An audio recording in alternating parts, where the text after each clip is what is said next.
bienvenidos nuevamente al proyecto Una mano al cuidador de la Universidad Central del Caribe con la subvención de MCS Foundation y la alianza de AARP. Durante el día de hoy tenemos un tema muy atinado y a tono con los tiempos y es COVID-19. La pandemia de COVID-19, como todos sabemos, no ha terminado, aunque hemos mejorado muchísimo con la vacuna y las medidas de prevención. Pero tenemos que continuar educando, continuar informando sobre las nuevas tendencias o nuevos desarrollos. En este caso tenemos la Omicron, que es la modalidad que ya llegó a Puerto Rico y que tenemos que seguir protegiéndonos en todas las edades. Durante este proyecto saben que va dirigido a los cuidadores de adultos mayores. Así que vamos a hablar de todas las poblaciones, pero en particular de los adultos mayores de 60 años en adelante, de qué cosas debemos tomar en consideración y cuáles son los desarrollos que han ocurrido para que tengamos la información de qué cosas ocurre con el COVID, pero qué cosas ocurren luego de que una persona se ha infectado con COVID. Durante la sesión de hoy vamos a tener con nosotros a la doctora Marielis Otero, infectóloga de Encompass Health Rehabilitation Hospital. Saludos, doctora. Saludos, buen día. Gracias por la invitación. Un placer estar aquí con ustedes. Gracias por la invitación nuevamente. Gracias. Vamos a comenzar un poquito hablando de qué es lo que ha ocurrido en COVID en Puerto Rico. Tenemos, y les voy a dar unos números, ¿verdad? Actualmente tenemos, según el Departamento de Salud, 2.4 millones de personas que han completado su serie de dosis, ya sea con Johnson de una dosis o de Pfizer y Moderna, que son 2 dosis. Pero en personas de 60 años o más, solamente el 31% se ha vacunado, o sea que nos queda más del 60% o 70%, ¿verdad?, de la población de 60 años o más que no han completado. A lo mejor tienen una dosis, pero no han completado la serie. Estos son poco más de 147,000 personas en Puerto Rico, y en total solamente 500,000 de personas se ha puesto la tercera dosis, así que falta todavía, ¿verdad? Los municipios con menos vacunados, aunque tienen un 50% o más, pero son los de menor vacunación en Puerto Rico, son Naguabo, Loíza, Añasco, Guánica, Peñuelas, Salinas y Cataño, ¿verdad? Así que todavía nos falta. Y en términos de vacunación de la tercera dosis, es importante decir que las 2 dosis se las pueden poner personas de 12 años en adelante. La tercera dosis ya fue aprobada para personas de 16 y 17 años con Pfizer solamente, y luego de 6 meses de haberse vacunado con sus primeras 2 dosis. Las personas de 18 años o más pueden ponerse Pfizer o Moderna también después de 6 meses de haber terminado su serie de vacunación. Y es importante que sepamos esto porque, recalco, no ha terminado. Tenemos que continuar con las medidas de prevención. Para las medidas de prevención voy a dejar a la doctora que nos hable un poco sobre eso.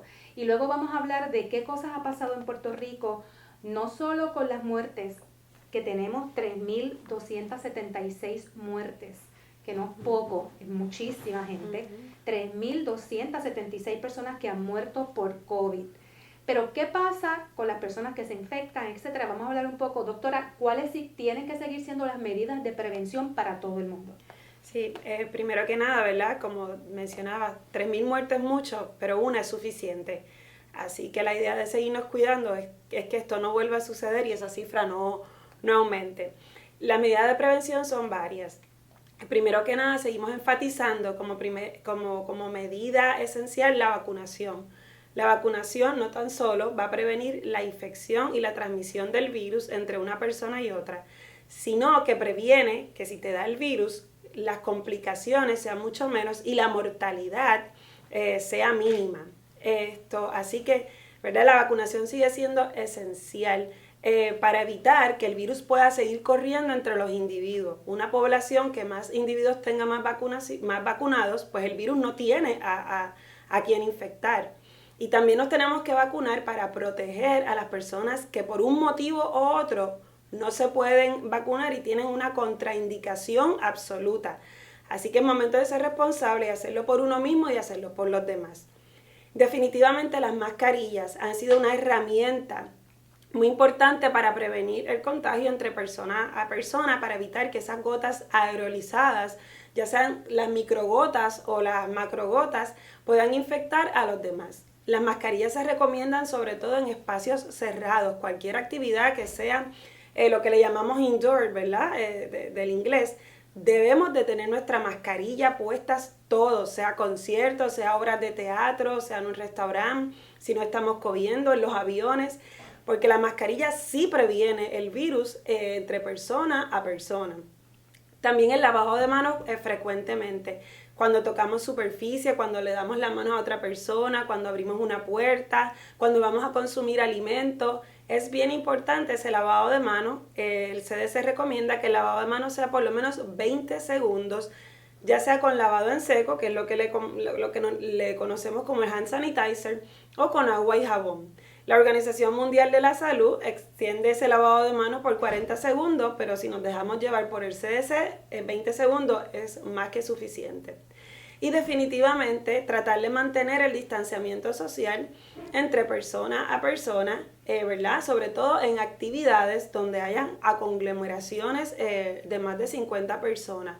Debemos de mantener ese distanciamiento social. Todavía es momento de seguir saludándonos con los codos, con el shake de puñito y tratar de evitar, ¿verdad?, el contacto físico como besos, abrazos, en lo que seguimos vacunando y mejorando la vacunación. Así que estas medidas son parte de las que podemos hacer para prevenir el COVID. Y una más, y muy importante, que si sentimos algún síntoma respiratorio relacionado a COVID, aunque nosotros tengamos en la mente, no, esto no es COVID, es importante que nos quedemos en casa y busquemos ayuda médica profesional y no vayamos al trabajo, no mandemos los niños a la escuela, hagamos la voz de alerta rápido para que si estamos con posible COVID o influenza, que también se transmite entre persona a persona, podamos detener los contagios. Así que es importante eso, si sospechamos o si tenemos algún síntoma respiratorio, no ir a trabajo o no mandar los niños a la escuela. Y esto es bien importante recalcarlo en esta época precisamente, ¿verdad? Porque viene mucha gente de fuera de Puerto Rico a visitar a sus familiares, ¿verdad? Y no sabemos, tienen muchas oportunidades de contagio desde que salen de su casa hasta que llegan a Puerto Rico. Y también porque nos reunimos, hacemos fiestas, comidas, etcétera, y tenemos que mantener esas precauciones, aunque querramos abrazar y juntarnos con todas estas familiares que no vemos hace mucho tiempo, tenemos que mantener. De hecho, el CDC y la Sociedad Americana de Infectología está recomendando que nos hagamos pruebas antes de tener las reuniones familiares. Ellos están diciendo, es necesario, ¿verdad?, por los hechos psicológicos que ha causado esta pandemia, que tengamos nuestras reuniones familiares, pero que antes de ella nos hagamos la prueba, por ejemplo, por lo menos la prueba rápida de antígeno, que es bastante confiable. Y antes que tengamos esas reuniones familiares, que podamos saber el estatus que tenemos actual de COVID, es bien importante y bien inteligente, porque si alguno sale con esa prueba positiva, pues quiere decir que se debe cohibir de participar en esa reunión. Así que una de las recomendaciones para prevenir los contagios en estas festividades es que nos hagamos todas las pruebas, por lo menos de antígeno, antes de cualquier reunión o actividad familiar o actividad social. Vamos a hablar un poquito de los adultos mayores, porque siempre han estado a más riesgo, ¿verdad? Siempre fueron han sido una de las poblaciones a mayor riesgo. De hecho, hubo muchas fatalidades en los hogares de adultos mayores inicialmente. ¿Por qué los mayores están más a riesgo de estas y otras enfermedades? Pero estamos hablando del COVID-19. Desde que se identificó los primeros casos en China, Wuhan, se vio la tendencia que este virus tenía una particularidad por las personas mayores y estos estaban más a riesgo de mortalidad. Al principio se creía que, ¿verdad?, que es relacionado a los factores de riesgo o enfermedades crónicas que ellos tienen, como presión alta, diabetes, enfermedades del corazón, enfermedades de la tiroides, etc. Y sobre todo se vio que la mortalidad era mucho más en ellos y las complicaciones a largo plazo. Así que esta población siempre es la que hemos querido cuidar y la que hemos enfatizado que es necesario protegerla. Y por eso, si se recuerdan, en Puerto Rico se le dio prioridad al personal de la salud y a los individuos mayores, ¿verdad?, para protegerlos a ellos primero, porque es la población más a riesgo. y sigue siendo la población más a riesgo en cuanto a hospitalizaciones, en cuanto a complicaciones y a cuanto a mortalidad. Así que es bien importante que esa población se vacune, no solo para prevenir, sino para prevenir la mortalidad en ellos. En Estados Unidos igualmente la incidencia de mortalidad es mucho mayor en adultos mayores o envejecientes, al igual que en Puerto Rico también se vio así. Así que tenemos que cuidar a nuestros adultos mayores, y una de las cosas es vacunándonos nosotros mismos y vacunándolos a ellos. Yo he escuchado de algunas personas que han hablado de testimonios de, oye, yo cuidé a mi mamá, estaba postrada en cama, allí no iba nadie, la cuidábamos como un tesoro y sin embargo se contagió. Así que el contagio es ¿verdad? En un desliz, en cualquier persona que entre, que esté infectada. Uno tiene que tener mucho cuidado con las personas mayores, sobre todo si están en una situación mucho más delicada cuando están, ¿verdad?, postradas en cama. Sí, lamentablemente nuestro sistema inmunológico, ¿verdad?, mientras va pasando el tiempo, se va, ¿verdad?, como nuestras células envejecen, él también se va debilitando un poco. Así que los envejecientes siempre van a estar, o los adultos mayores van a estar predispuestos a que cualquier afección les pegue más fuerte o que tengan más probabilidad de contaminarse. Es bien importante recalcar que muchas de estas personas en esta situación decían cómo sucedió esto, porque casi siempre el COVID lo puede transmitir una persona sin síntomas o con tan pocos síntomas que son tan sutiles que una persona con un sistema inmunológico fuerte o saludable no se da cuenta y lamentablemente lo transmite. Aún hasta alguien vacunado que le haya dado COVID, ¿verdad? Sin síntomas ninguno, puede transmitirle el virus, lamentablemente, a ese envejeciente, ¿verdad? O a ese adulto mayor. Por eso es importante que ese adulto mayor esté protegido de muchas formas. Uno de ellos es vacunado y dos, que aunque nosotros estemos cuidándolo y sea nuestro papá, nuestra mamá, nuestro abuelito, como quieras utilicemos la mascarilla, porque nosotros salimos a la calle. Ese adulto mayor a lo mejor no sale a la calle, pero nosotros sí salimos a la calle y estamos expuestos. Y no sabemos, estamos en pandemia, así que a lo mejor en algún momento no podemos ni identificar dónde nos contaminamos del virus. Y por eso si vamos a estar cerca de ellos, si vamos a bañarlos, si vamos a cambiarles el pañal, si vamos a darle un cuidado cercano, es importante que como quiera, aunque sea nuestro familiar cercano, utilicemos la mascarilla para darle más protección todavía a ese adulto mayor. Y son medidas que uno debe tomar incluso cuando nuestro adulto mayor sea independiente, no necesite ayuda, definitivamente, ¿verdad? Por su sistema inmunológico siempre más deprimido. Si uno no vive, particularmente si uno no vive con ese adulto mayor, ¿verdad? Con ese familiar. Yo, por ejemplo, voy a casa de mi mamá y yo me pongo la mascarilla, nunca me la quito, o sea, no me la quito excepto para comer, ¿verdad? Y mantenemos distancia, porque aunque ya está muy bien, pero obviamente es mayor, así que ¿verdad? Es una medida de precaución necesaria. Vamos a hablar un poquito, doctora, de digamos que no nos dio COVID, ¿verdad? Y estamos todos tan tranquilos, pero, y si me da COVID, hay gente que piensa, bueno, porque el COVID es una cosa, mira, fulano de tal le dio como un catarrito, no es nada serio, ¿verdad? No todo el mundo muere, porque también, ¿verdad? Tenemos unas ideas que como si no fuera tan serio cuando sí lo es. Vamos a hablar de, aunque la persona no fallezca, ¿qué cosas estamos viendo post-COVID? A una persona que le da COVID, ¿qué le puede ocurrir? ¿Verdad? Es importante que eso sea parte de nuestro pensamiento y educación cuando decimos, es que todavía me tengo que cuidar porque si me da o si le da a este adulto mayor, a lo mejor no muere, pero qué cosas pueden pasar luego en la salud que incluso lo incapacitan, ¿verdad? ¿Qué cosas usted ha visto como infectóloga que ocurre luego del COVID? Sí, es importante mencionar que el COVID tiene dos etapas. Tiene su etapa aguda y tiene su etapa crónica o, como le estamos diciendo, complicaciones después de COVID o post-COVID o COVID a largo plazo. Usualmente la etapa aguda va a durar las primeras 4 semanas, que es cuando usualmente tenemos los síntomas respiratorios, congestión nasal, dolor de garganta, dolor de cabeza, tos seca, falta de olor, falta de sabor, algunas personas tienen rash, ¿verdad?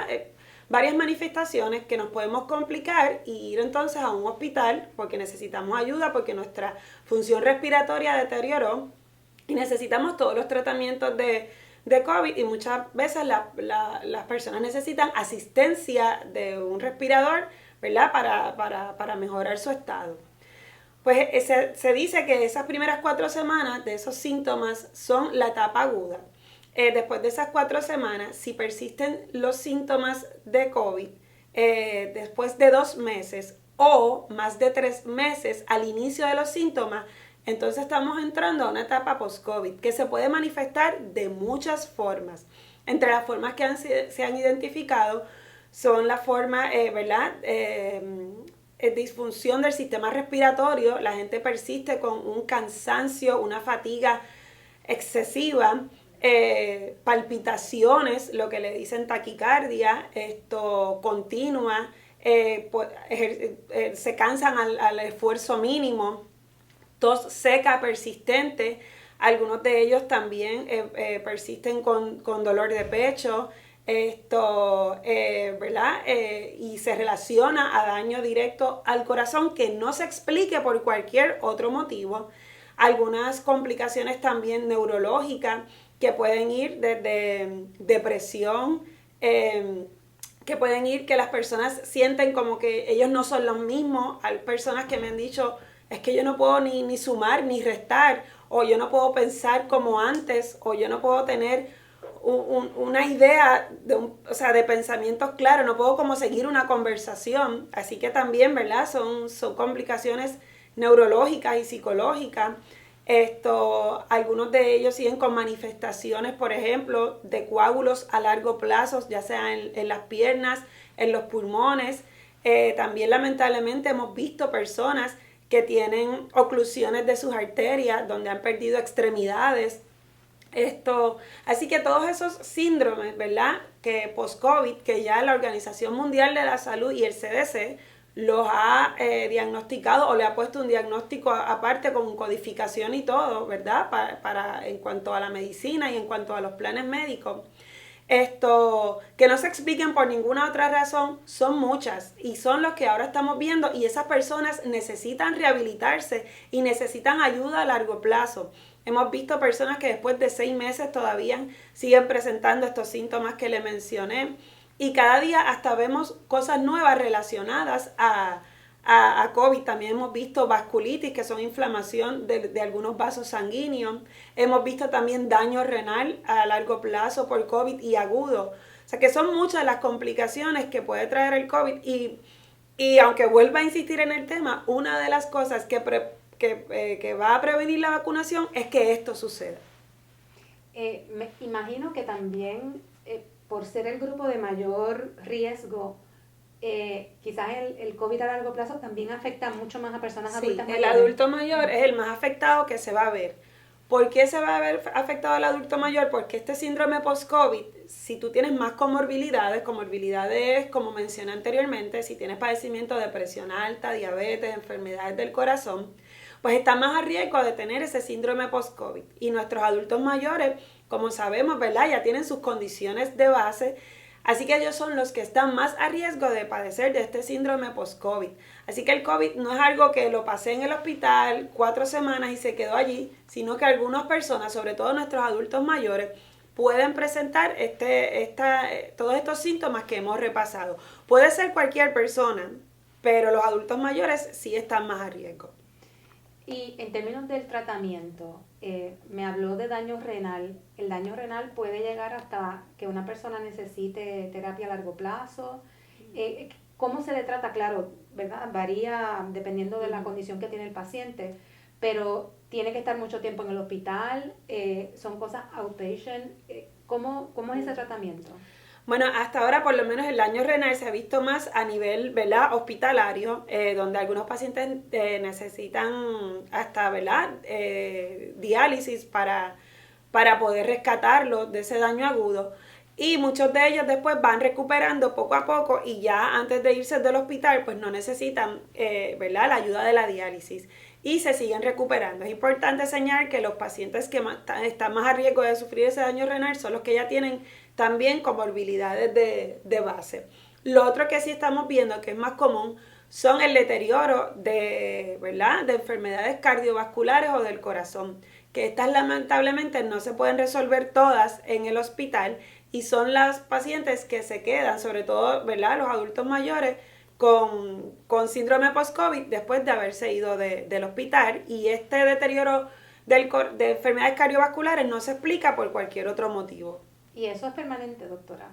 Hasta ahora no se sabe. Hasta ahora sí se ha visto que dura mucho tiempo y que algunas personas no se han recuperado. Acuérdense que todavía, ¿verdad?, llevamos 2 años del COVID y ahora es que estamos empezando a estudiar toda esta población de los síndromes post-COVID. Pero sí se ha visto que hay mucha gente que por largo plazo tiene estos síntomas y que algunos no han recuperado. Estamos hablando de síntomas de la salud física, ¿verdad?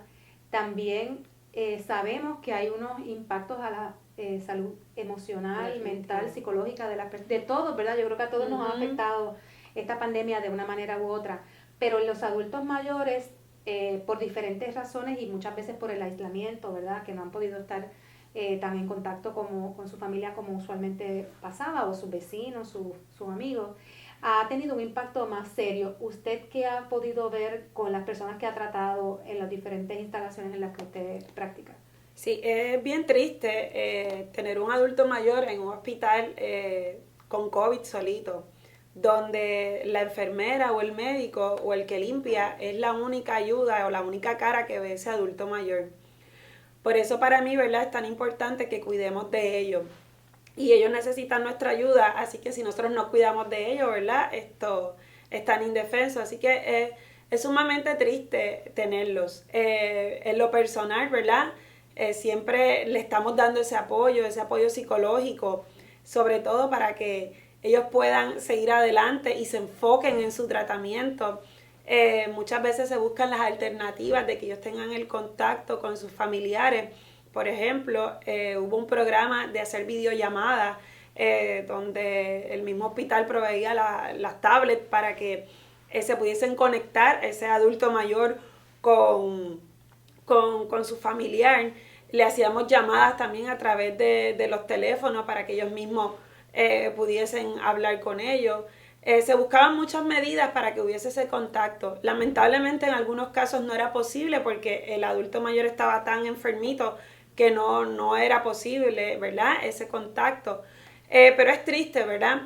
Ese adulto mayor pasando todo, ¿verdad? Esa incertidumbre de voy a salir bien, voy a recuperarme. Y uno era la mano amiga más cercana y uno lo hacía así para ellos.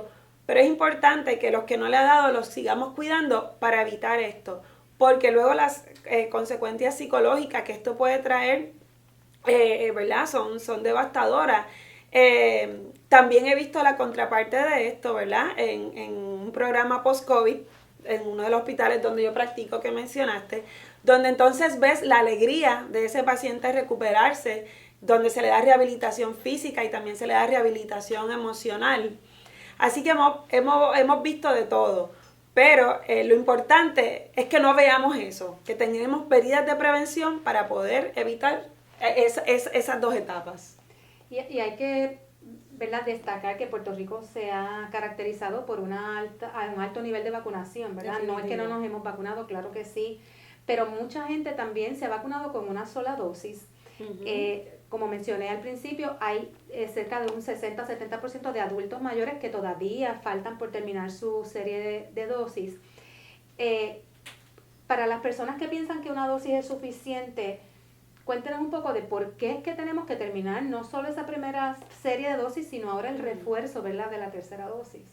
Sí, para que tengan una idea, parte del problema de las variantes es que, por ejemplo, las variantes Omicron, ¿verdad?, para un ejemplo reciente, donde se desarrolló en Sudáfrica, y Sudáfrica tiene un porcentaje de vacunación comparado con la población que tiene tan grande, bien bajita.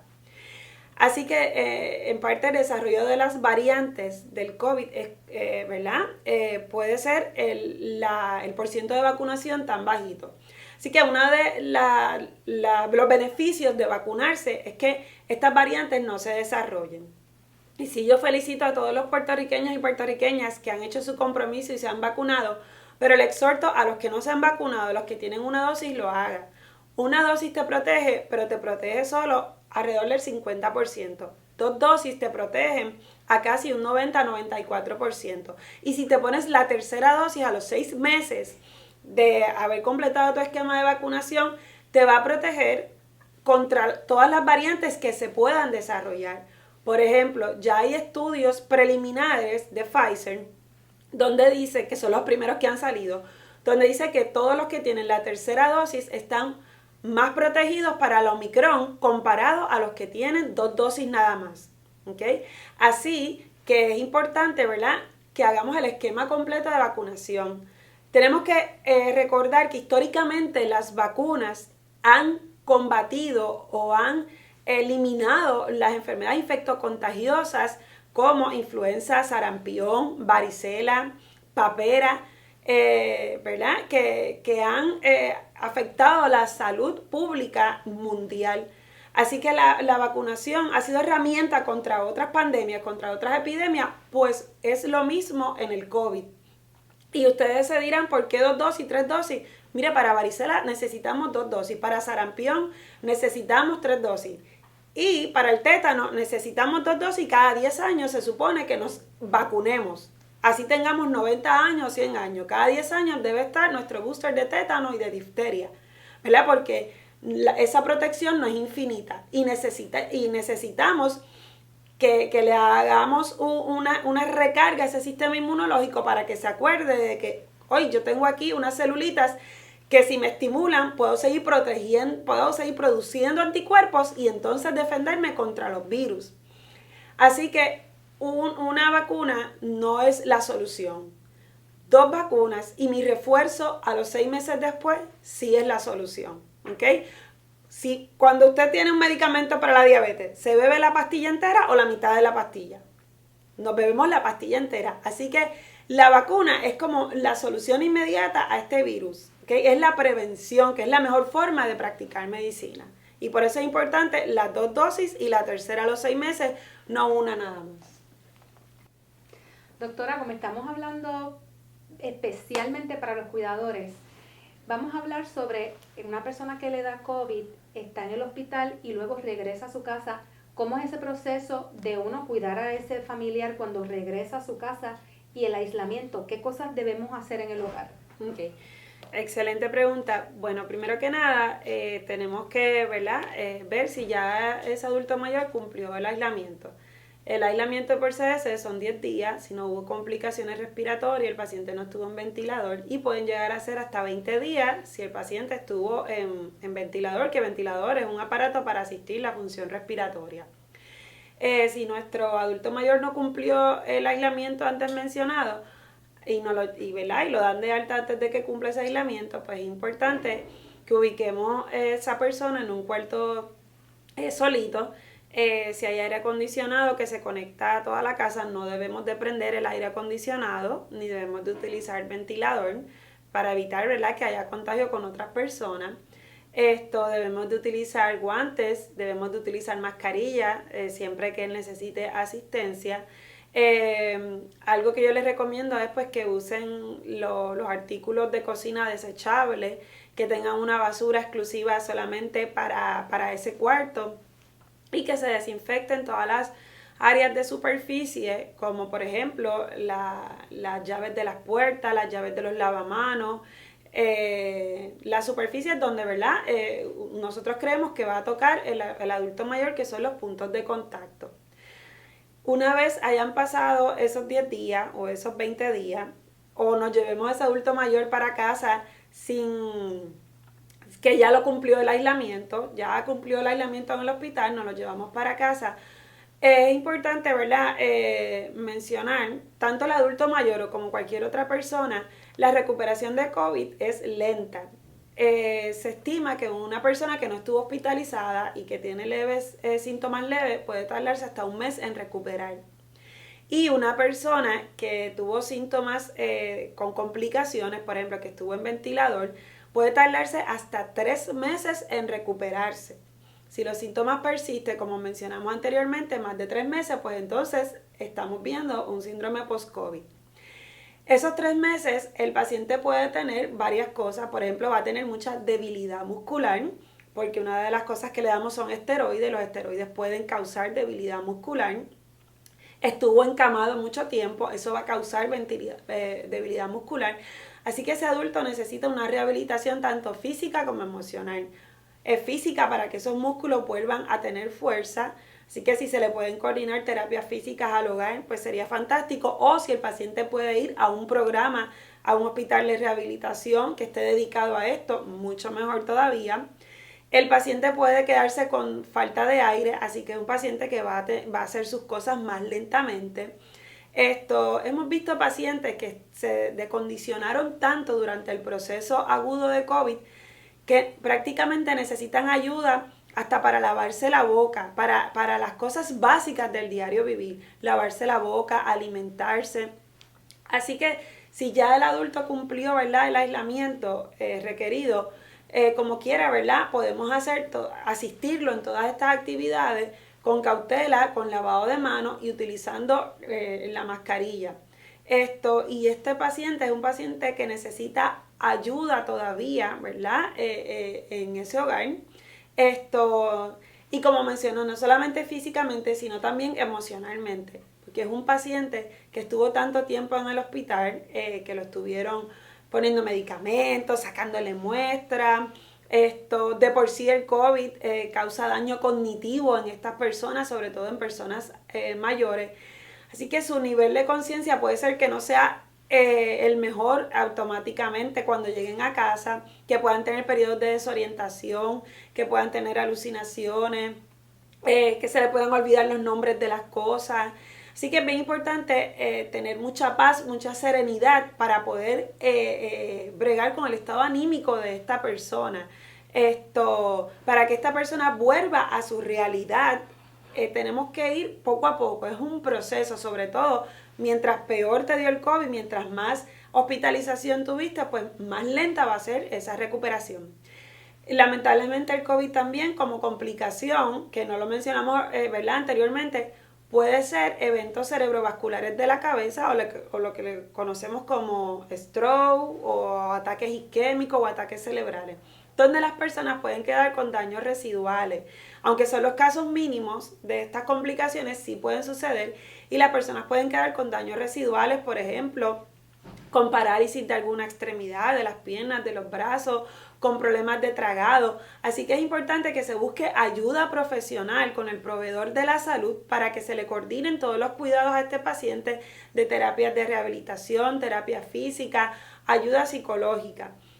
Es bien retante, ¿verdad?, este cuidado en el hogar y requiere la ayuda familiar, no solamente de un familiar. Es importante, ¿verdad?, que varios familiares intervengan para que no sea uno solo el que se agote y el que también entonces no pueda lidiar con la situación.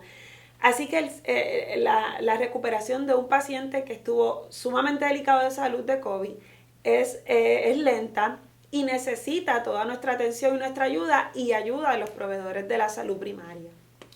Eso es bien interesante lo que ha mencionado, porque siempre mencionamos lo mismo, ¿verdad? La responsabilidad de cuidar a un adulto mayor no es de una sola persona, es un asunto de la familia y es una responsabilidad de amor. Y de amor también es las medidas de protección y de prevención que debemos continuar tomando, ¿verdad? Tenemos que recalcarlo. A veces pensamos que pues somos jóvenes y queremos ir a X actividad donde vamos a estar con otras personas o con un montón de personas, ¿verdad? Si hablamos de conciertos, entre otras actividades. Y que luego es que no puedo dejar de ir a casa de abuela o de abuelo porque los quiero tanto. Pero los quiero tanto es que implica protegerte en la calle. Y si vas a verlos de lejitos, con mascarilla, con lavado de manos, ¿verdad? Advirtiendo que estuviste en una actividad.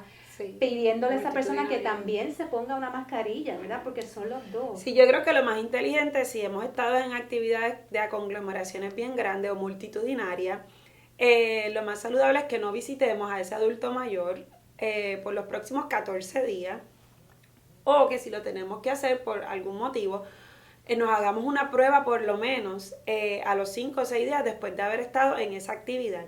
Y si decidimos ir, debemos de utilizar mascarilla y distanciamiento social. Evitar los abrazos, los besos, comer cercanamente a ese adulto mayor, y no solamente al adulto mayor, a cualquier de otra de mi familia, ¿verdad? Y como mencionaste, eso es un gesto de amor. Si fui y me gocé mi fiesta de Navidad, mi concierto, pues mira, vamos a ser conscientes y vamos a hacernos entonces esa prueba a los 5 o 6 días, igualmente a los que viajan.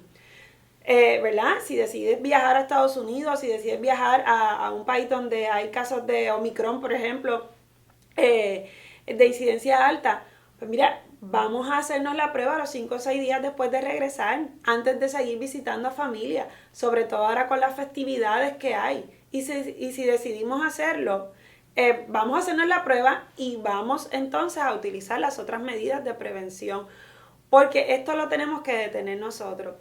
Y los adultos mayores son los más indefensos y nos toca a nosotros cuidarnos porque ya ellos nos cuidaron a nosotros.